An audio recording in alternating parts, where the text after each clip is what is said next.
आप सभी दोस्तों का स्वागत है टारगेट क्लास 10th 450 में।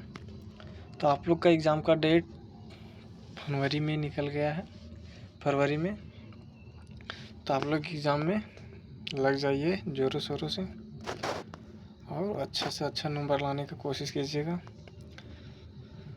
तो आप लोग के लिए जो एग्ज़ाम 2025 में क्लास 10वां का जो एग्ज़ाम 2025 में जो एग्ज़ाम पेपर में आने वाला क्वेश्चन है, उसके दृष्टिकोण से आप लोग के लिए हम कुछ महत्वपूर्ण प्रश्न लेके आ रहे हैं।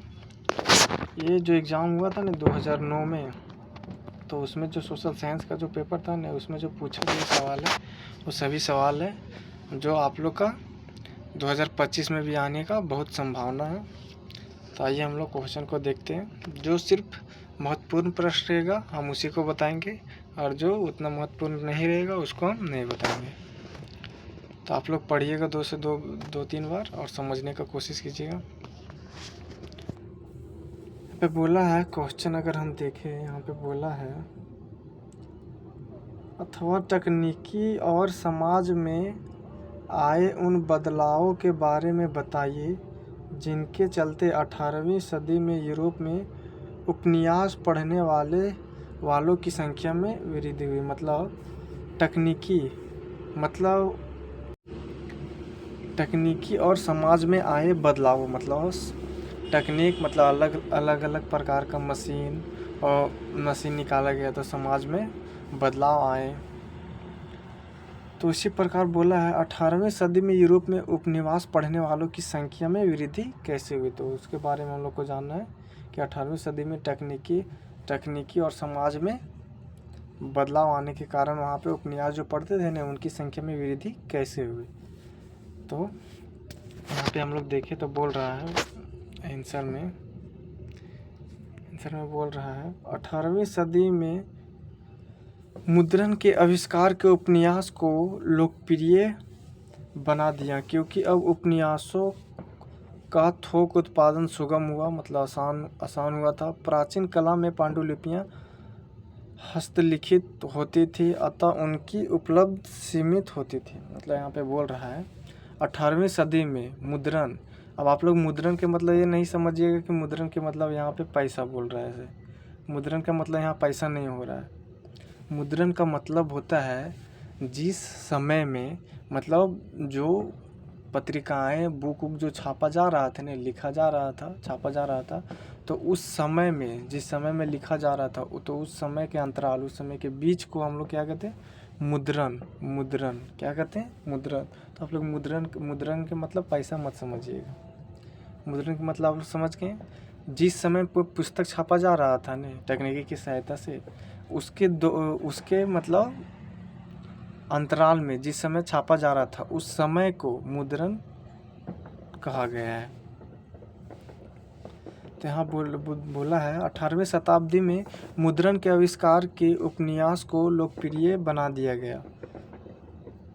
उस समय को जब किताब छापा गया था तो उस समय को आविष्कार ने उपन्यास को लोकप्रिय बना दिया, क्योंकि तब उपन्यासों को थोक उत्पादन सुगम था। उपन्यासों का थोक उत्पादन मतलब जो बहुत सारा जो किताब उत्पादन करता था, सुगम था मतलब आसान था। प्राचीन काल में पांडुलिपियाँ, मतलब जब तकनीक का इस्तेमाल हो गया तो बहुत सारे किताब मिलना आसान हो गए। सुगम का मतलब आसान हो गए। और जब यहाँ पे देखें, यहाँ पे बोला है प्राचीन काल में पांडुलिपियाँ हस्तलिखित होती थी, अतः उसकी उपलब्धता सीमित होती थी। मतलब जब बोल रहा है प्राचीन काल में पांडुलिपियाँ, मतलब पांडुलिपियों द्वारा जो हाथ से लिखी जाती थी बुक, वो मतलब उपलब्ध मात्रा में होती थी, सीमित मात्रा में होती थी, और वो मतलब ज़्यादा नहीं होती थी, सीमित मात्रा में होती थी, जिसके कारण अधिक से अधिक लोग इसको नहीं पढ़ पाते थे। लेकिन जब तकनीक का आ गया, इस्तेमाल हो गया, तो अधिक से अधिक बुक छपने लगा, बुक सस्ता हो गया, लोग अधिक से अधिक पढ़ने लगे, उनको दिलचस्पी बढ़ा पढ़ने के प्रति, पेपर ऊपर न्यूज़। आइए हम लोग दूसरा देखें। दूसरा बोला है उपन्यासों में कई सामाजिक पहलू चित्रित होते थे जैसे प्रेम और विवाह, नर नारी के लिए उपयुक्त आचरण आदि, फलता आम आदमी इनकी और आकर्षित हुए। मतलब बोल रहा है उपन्यास में कई सामाजिक पहलू चित्रित थे। मतलब जो उपन्यास जो उस बुक में बहुत सारे सामाजिक चित्र को छापा जाता था, जिससे लोग मतलब उसको देख के समझने की कोशिश करें, उसके प्रति आकर्षित हो, उसके और चला जाए, देख के समझने की कोशिश करें। तो वहाँ पे देख के लोगों को मतलब अच्छा लगा, पढ़ने में भी अच्छा लगा, जिसके कारण वे लोग आकर्षित हुए। यहाँ पे देखे बोला है तीसरा नंबर में, पॉइंट तीसरा में, उपन्यास मध्यवर्गीय लोगों जैसे दुकानदार और क्लर्क के साथ अभिजात तथा भद्र समाज दोनों के लिए आकर्षित बिंदु बने। मतलब बोला उपन्यास मध्यवर्गीय लोगों जैसे दुकानदार और क्लर्क के साथ साथ अभिजात तथा भद्र समाज दोनों के लिए आकर्षित बिंदु बना। मतलब बोला है मध्यवर्गीय लोगों, जो मिडिल क्लास के लोग होते थे, जैसे दुकानदार क्लर्क के साथ साथ उनके लिए भद्र समाज में दोनों के लिए आकर्षण बिंदु बना। मतलब इसके लिए मिडिल क्लास के लोगों के लिए सस्ता में मिलने लगा पढ़ने के कारण।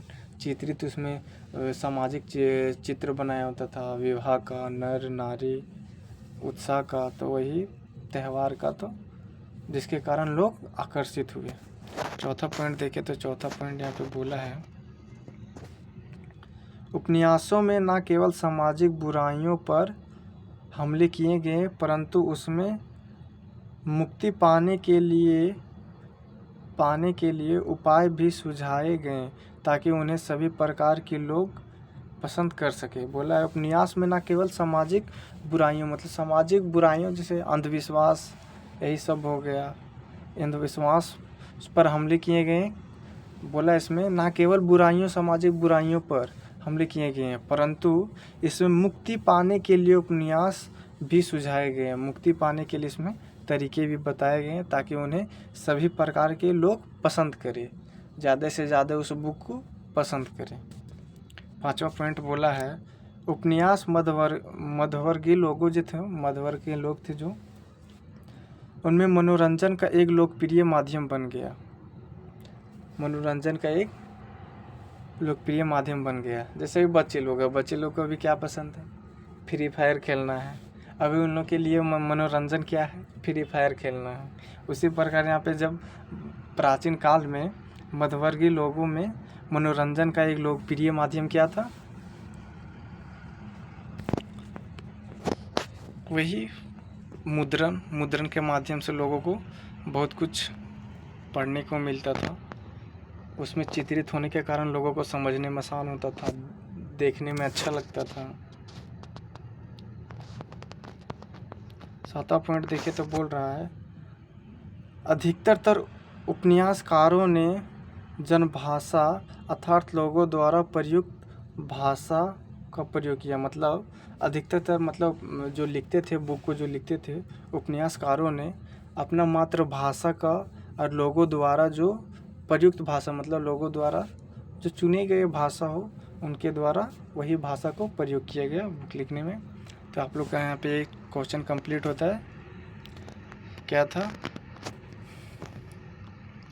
तकनीकी और समाज में आए उन बदलाव के बारे में बताइए। मतलब तकनीकी और बदलाव में आने के कारण 18वीं सदी में उपन्यासों पढ़ने वालों की संख्या कैसे बढ़ी थी। तो हम बता दिए यहाँ पे, आप लोग कम से कम वीडियो 2 बार देखिएगा और क्वेश्चन को भी पढ़िएगा। यहाँ पे बोला है मानचित्र में दिए गए विश्व के रेखा मानचित्र में निम्नलिखित को दर्शाइए। तो लाल सागर को हम लोग को दर्शाना है। तो लाल सागर कहाँ पे है, यहाँ पे लाल सागर है।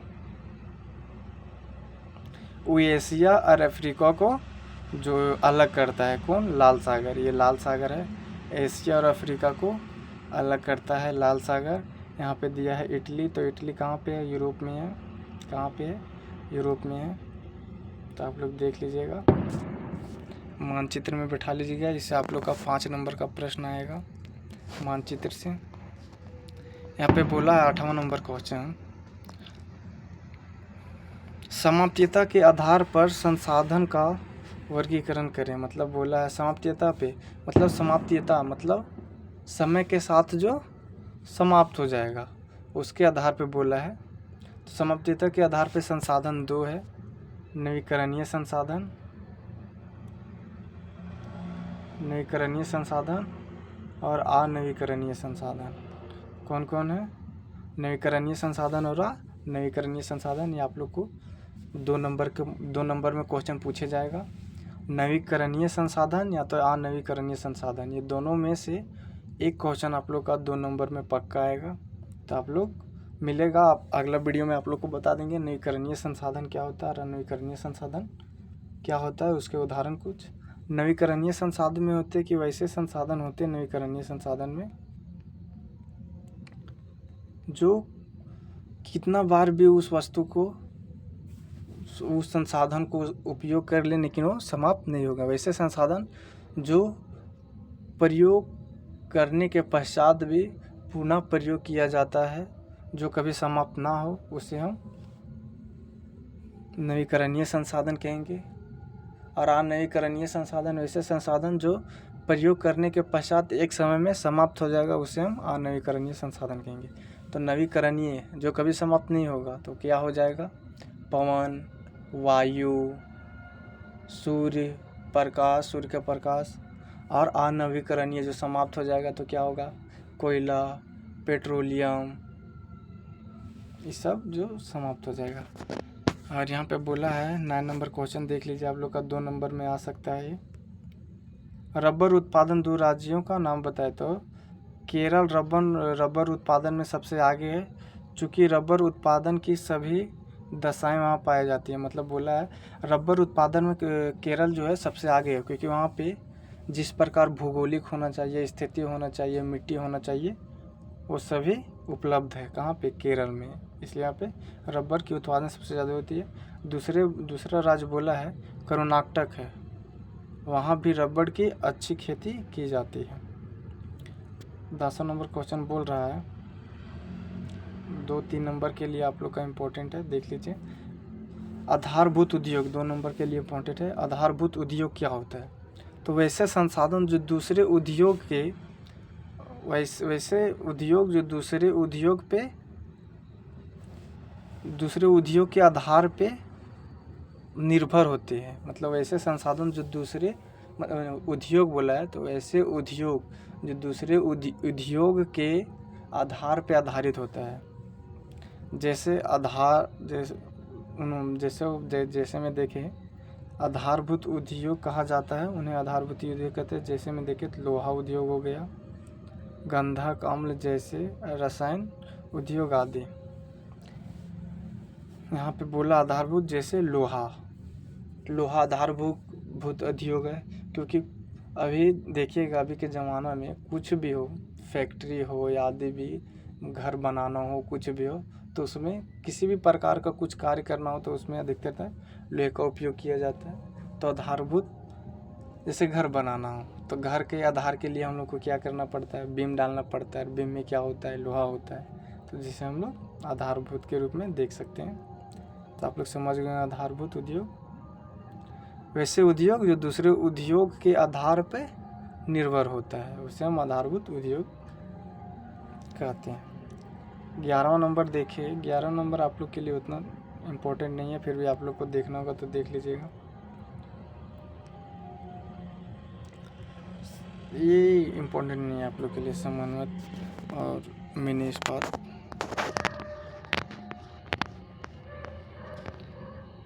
यहाँ पे देखिए बोल रहा 12वां नंबर, ये आप लोग के लिए महत्वपूर्ण है, देख लीजिए।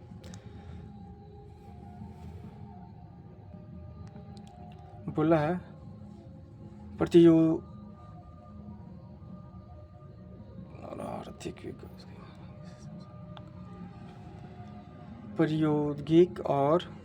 प्रायोगिक और आर्थिक विकास के कारण कैसे संसाधनों का अधिक उपयोग हुआ है।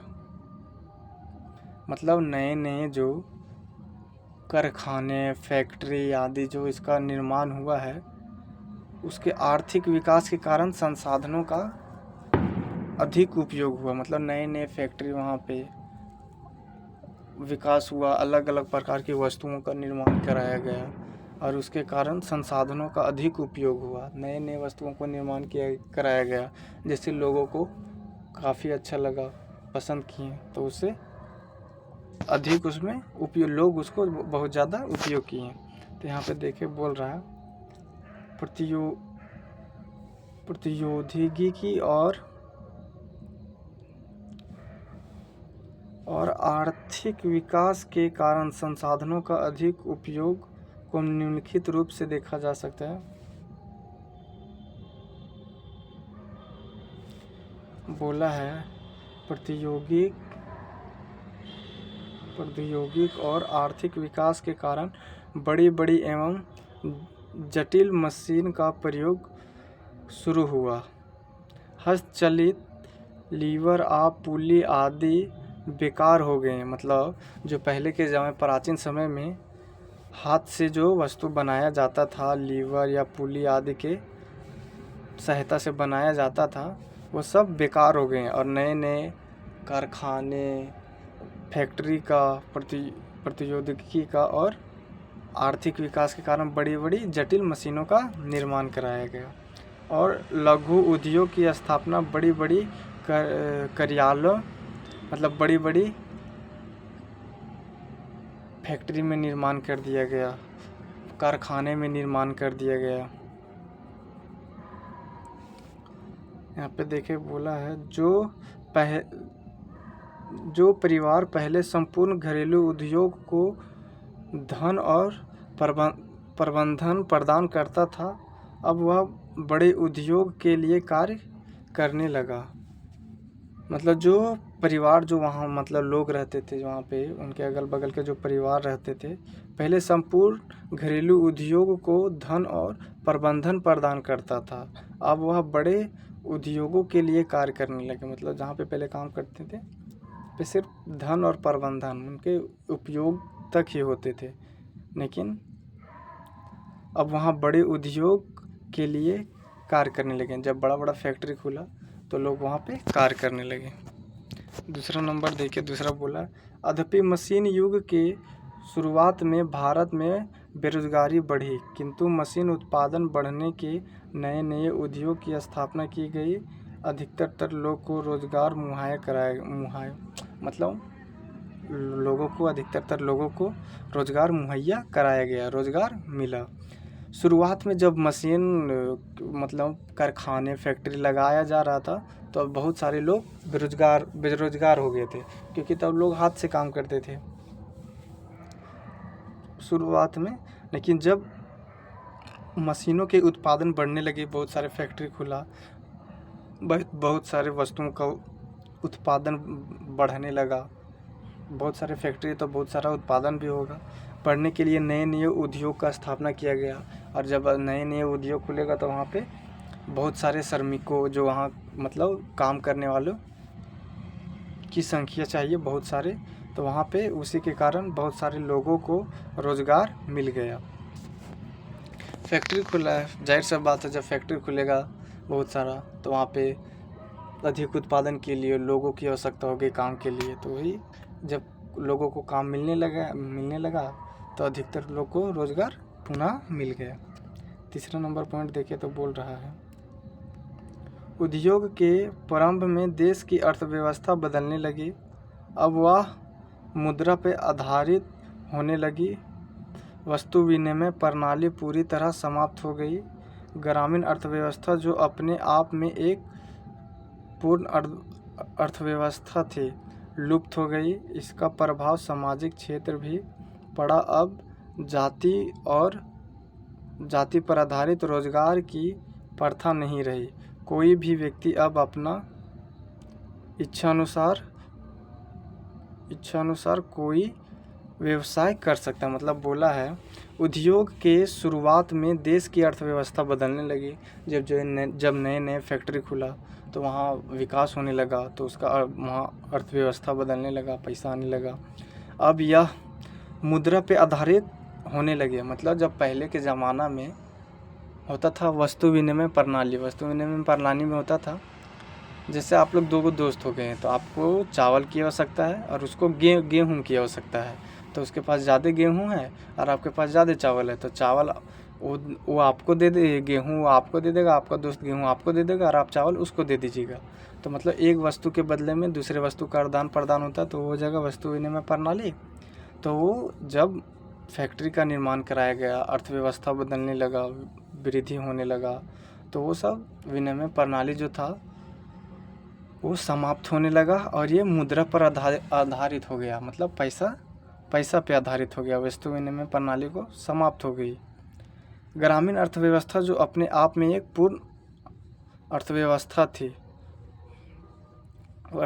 थी जो लुप्त हो गई। इसका प्रभाव सामाजिक क्षेत्र भी पड़ा। अब मतलब अलग अलग जात के लोग स्वतंत्र रूप से अपना इच्छा अनुसार कोई भी काम कर सकते थे, कुछ भी। तो ये आप लोग का यहीं पे समाप्त होता है क्वेश्चन। आप लोग क्वेश्चन को समझने का कोशिश कीजिएगा, हम समझा दिए, रटिएगा नहीं वरना भूल जाइएगा। एग्ज़ाम हॉल में जाइएगा तो पढ़ लीजिएगा 2 बार, वीडियो को देखिएगा 2 बार, समझ में आ जाएगा। समझने का कोशिश कीजिएगा, हम अपना भाषा में समझा रहे हैं। और यहाँ पे बोला है ये आप लोग के लिए 3 नंबर के लिए बहुत ज़्यादा महत्वपूर्ण प्रश्न है। चावल की खेती के लिए उपयुक्त भौगोलिक परिस्थिति का वर्णन कीजिए। बोला है विश्व में सबसे अधिक क्षेत्र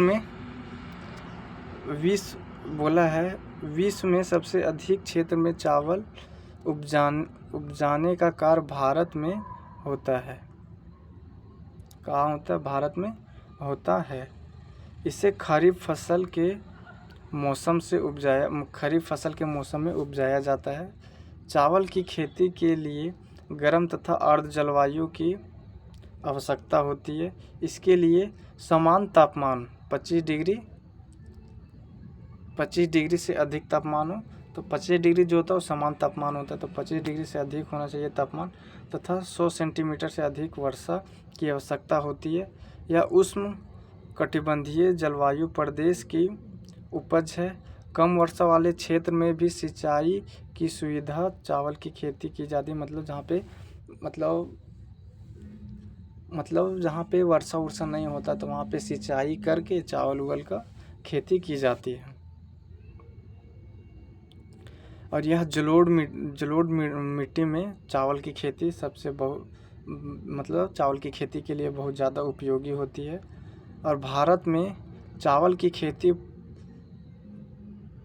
पूर्वी तथा पश्चिमी तटीय प्रदेशों और उत्तरी पूर्वी विशाल मैदान में बड़े पैमाने पे की जाती है। यहाँ पे बोला है विश्व में सबसे अधिक क्षेत्र में चावल उपजाने का कार्य भारत में होता है। पहला नंबर पे चावल उपजाता कौन है? भारत है, ये चीन है।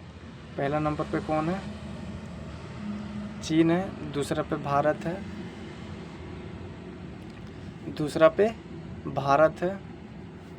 पहला पे चीन है, दूसरा पे भारत है। ये जो चावल जो होते थे, चावल की खेती जो होता है खरीफ फसल के मौसम में होता है, बरसात के मौसम में होता है। जून जुलाई के बीच में लगाया जाता है और अक्टूबर नवंबर के बीच में से काट लिया जाता है। चावल की